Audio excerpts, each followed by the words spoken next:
All right, guys, today we are going to be reacting to why Germans don't get fat like Americans. Jump in. 2016, and living here has given me a very valuable outside perspective of my home country, the USA.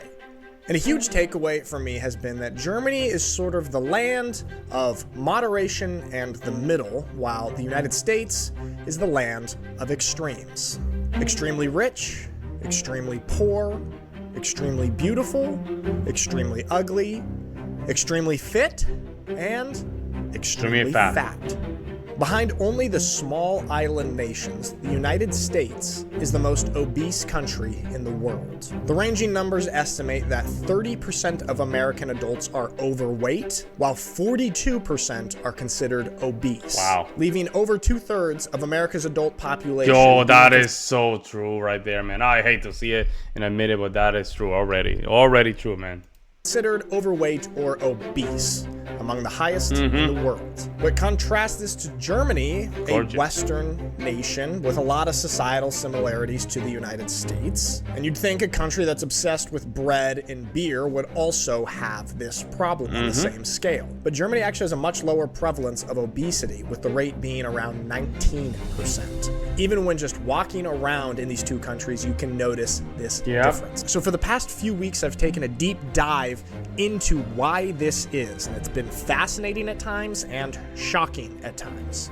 That is wild. So settle in and let's talk about why Americans get fat and Germans do not.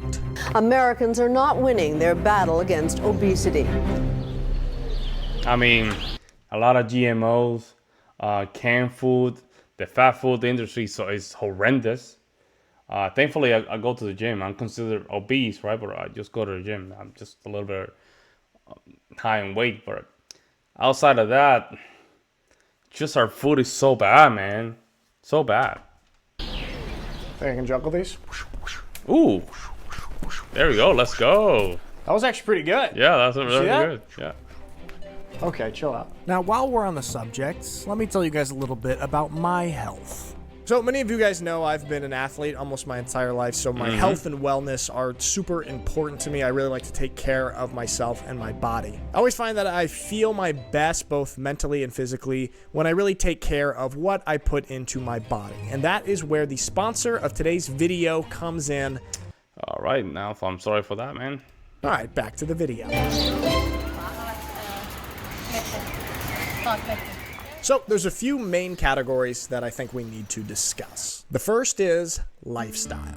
The Germans love to walk. Of course, there's walking and there's walking. The Sonntagsspaziergang, or Sunday stroll, has long been an established feature in the lives of many German families. So Germans are pretty famous for loving the outdoors. Now, this is not to say that Americans don't also love outdoor activities. I would actually even argue that certain American states like Colorado and parts of my state, Oregon, are just as active, if not more active, than Germany. But we're talking about the countries on average as a whole.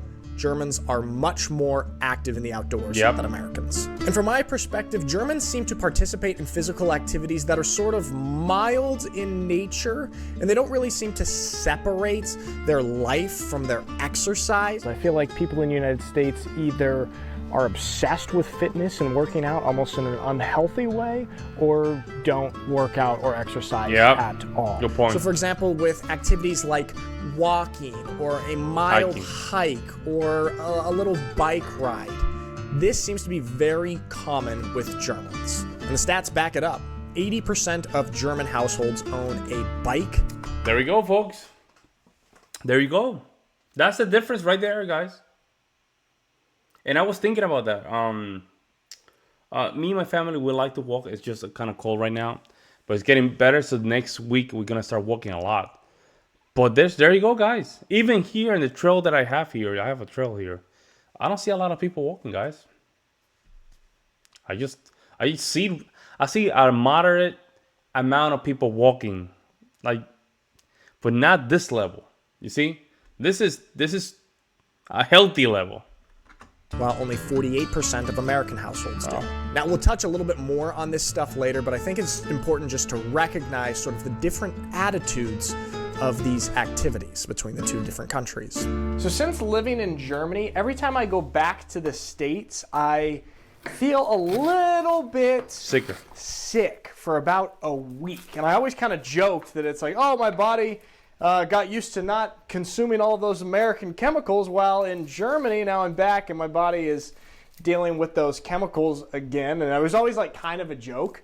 But after researching everything, it seems like there's probably quite a bit of truth to that. Wow. Diet, food, chemicals. It's the early 20th century. Times are hard in the US. We're facing the Dust Bowl and eventually the Great Depression. So during this time, farmers faced severe economic hardship. And so the government implemented interventions to stabilize agricultural markets and support struggling farmers, including the subsidization of corn. Now, this was actually supposed to just be a temporary measure, but over time, we realized all of the industrial applications of corn. Aside from it just being a very below average food that I never get on my Chipotle, it has a wide range of applications, such as biofuel production, animal feed, and food processing. Everything, yeah. Eventually, lobbying groups came into play as well, which leads this to still be happening today. So the situation in the US today is that corn is subsidized by the government, and it is cheap and abundant. And this has led to the development and widespread use of high fructose corn syrup. There we go. That's the killer right there, guys. That's the killer right there, man. And even sugar-free products, they have corn syrup. Here in the United States, they say zero sugar, but then they put the corn syrup on top of that. I mean, artificial sweetener made of corn that's cheaper than sugar and satisfies that American sweet tooth palate. So if you saw the video where my cousin Ty tried that sort of, I forgot what it was called, but this pastry from the German bakery, which is one of the most sugar-filled pastries you can get at a German bakery, and he described it as like a diet donut. And Ty actually picked out something that I've never eaten before, a Quarktasche. It tastes like a diet donut. Ty says it tastes like a diet donut. like a That diet just kind of donut. shows the difference right there. Our American palates are hooked on sweets, which is satisfied by this incredibly unhealthy high fructose corn syrup, which helps plump us up. So today, the most subsidized crop in the USA is still corn, which is not the case in Germany. Germany primarily subsidizes wheat, barley, and dairy. And this is possibly why whenever Germans come over to the United States, they always complain about the quality of American dairy products. Yeah. That was one of the things my girlfriend was excited when she came back to Germany to get good dairy again. So we're drowning in the high fructose corn syrup in the USA, and it's in an alarming amount of food. And this is helping to make us fat. It's also crazy when you look at a food product, the exact same product, the American version versus a European version, and how much more sugar is in the American version and how many more chemicals are in the American versions of food. So American food is governed by the FDA, the Food and Drug Administration, while the EU is governed by the European Food Safety Authority. But check this out. The FDA allows additives to be used in American foods until... Additives, and those additives are the ones that really mess you up right there. I'm telling you, bro, I've never seen so many fat people since I came to Wisconsin. I'm gonna be honest, guys. I mean, these people are everywhere, man. And me and my wife, we are looking at each other like, what in the hell's going on here, man? I never seen so many fat people. Like, man, and then on top of that, there's not a lot of places here to walk, man. I'm saying, like, and then a lot. Also, we have a very weird work culture that it just mess you up, man. I have to tell this story. So one time, one of my last job, I was working with this company here in Wisconsin, and I used to work remote, so I went to their main office. And during that day, we were supposed to meet the people that work in the office. So, but one by one, they started introducing themselves, and something I noticed was like, man, why are a lot of these? They were females, right? I would say 95% of them females. But I started noticing, man, that these people were just big, and their eyes were like crab. I'm not making fun of them, but guys, this is true. They were like this, and big, and unhealthy. Like this is not normal. This is not. We're not supposed to be in this position. But here we are, man. Still, they are proven harmful. Europe, on the other hand, will only allow certain additives in food after they have been proven to be unharmful. The FDA is a reactive government, while the European agencies are precautionary. That is wild. Now, I'm not necessarily saying that all of these chemicals and additives are making us fat and obese like high fructose corn syrup, but they're probably not healthy and probably not helping us. Another obvious major point with food is fast food culture and portion sizes. The United States is a culture that values convenience, and there's nothing more convenient than fast food. All of the major fast food companies come from the United States, and it's ingrained in our culture. Additionally, portion sizes in the USA are comically big. Very big. I didn't even realize this until I lived in Germany and then came back to the States, only to see how crazy they really were. What's that? You know, another thing is I live in an old European town that was built for the foot, not for the car, and I very conveniently walked down to the grocery store to pick up these groceries, something I do almost every other day. So it's just sort of built into the lifestyle here. Walk down to the grocery store.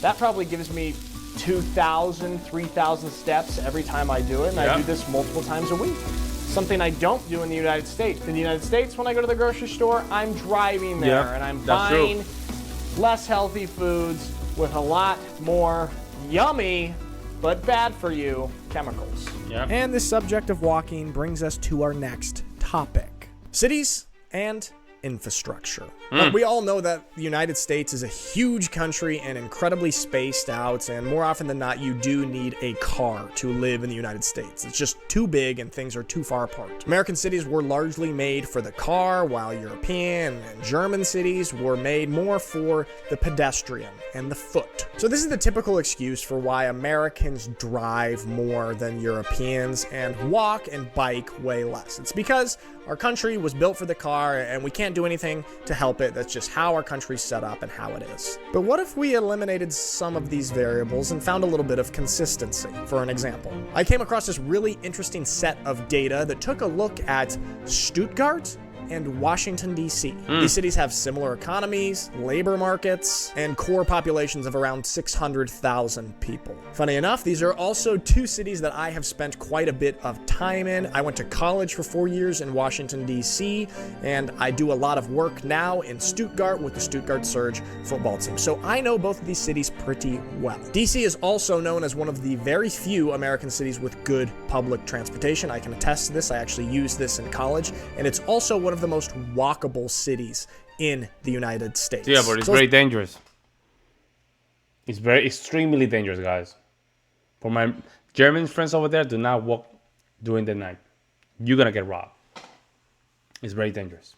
Take a look at some of this data and how people transport themselves throughout these respective cities. 76% of people in Washington, D.C. own a car, while only 58% of people in Stuttgart do. The percentage of all trips made by car: 83% of Americans in D.C., just 58% of Germans living in Stuttgart. This is also interesting. The percentage of trips made by walking: 11% for people in DC, 24% for people in Stuttgart. And for cycling, 1% of trips made by Americans in DC were made by bicycle, whereas 10% of all trips were made by bicycle.